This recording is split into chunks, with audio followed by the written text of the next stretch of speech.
அனைவருக்கும் வணக்கம். மத்திய அரசு ஊழியர்களுக்கு ஒரு மகிழ்ச்சியான செய்தி. அதாவது மத்திய அரசு ஊழியர்களுக்கும் ஓய்வூதியதாரர்களுக்கும் மார்ச் மாதத்தில் 3 முக்கியமான அறிவிப்புகளை வெளியிட போகிறதா சொல்லியிருக்காங்க. அகவிலைப்படி மற்றும் அகவிலைப்படிக்கான அரியர் தொகை போன்ற தகவலை தான் இந்த வீடியோவில் பார்க்க போகிறோம்.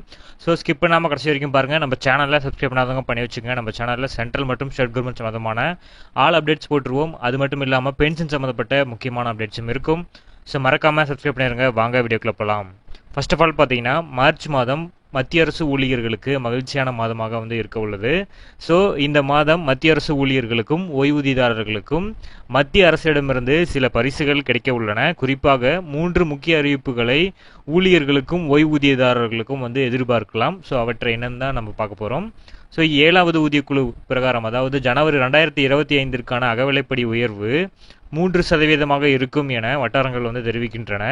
இது ஊழியர்களுக்கு ஒரு பெரிய பரிசாக அமையும். டிஏ மற்றும் டிஆர் அதிகரிக்கப்படுவதால் 1 கோடிக்கும் மேற்பட்ட குடும்பங்கள் பயனடையும். ஹோலி பண்டிகைக்கு முன்னதாக அரசாங்கம் அகவிலைப்படியை அதிகரிக்க வாய்ப்புள்ளதாக சொல்லியிருக்காங்க. ஸோ மார்ச் 10ஆம் தேதிக்குள்ள அரசாங்கம் இந்த அகவிலைப்படி அதிகரிப்பை அங்கீகரிக்கக்கூடும். ஸோ அரசாங்கம் அந்த டிஏ உயர்வுக்கான தேதியை இன்னும் அதிகாரப்பூர்வமாக அறிவிக்கல. இருந்தாலும் இந்த ஹோலிக்கு முன்பாக அரசு இந்த அகவிலைப்படி அதிகரிப்பை உயர்த்துவதற்கான வாய்ப்பு இருக்கு.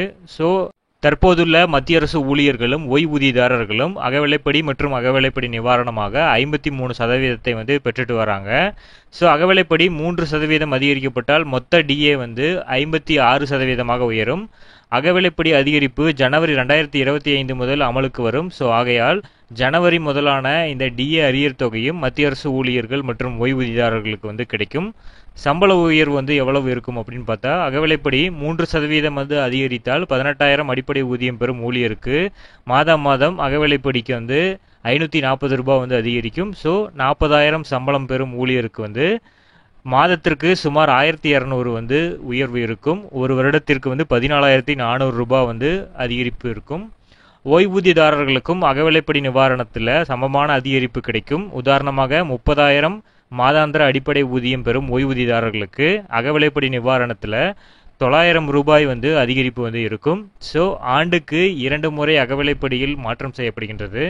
ஜனவரி மற்றும் ஜூலை மாதங்களில் இந்த திருத்தங்கள் அமலுக்கு வருகின்றன.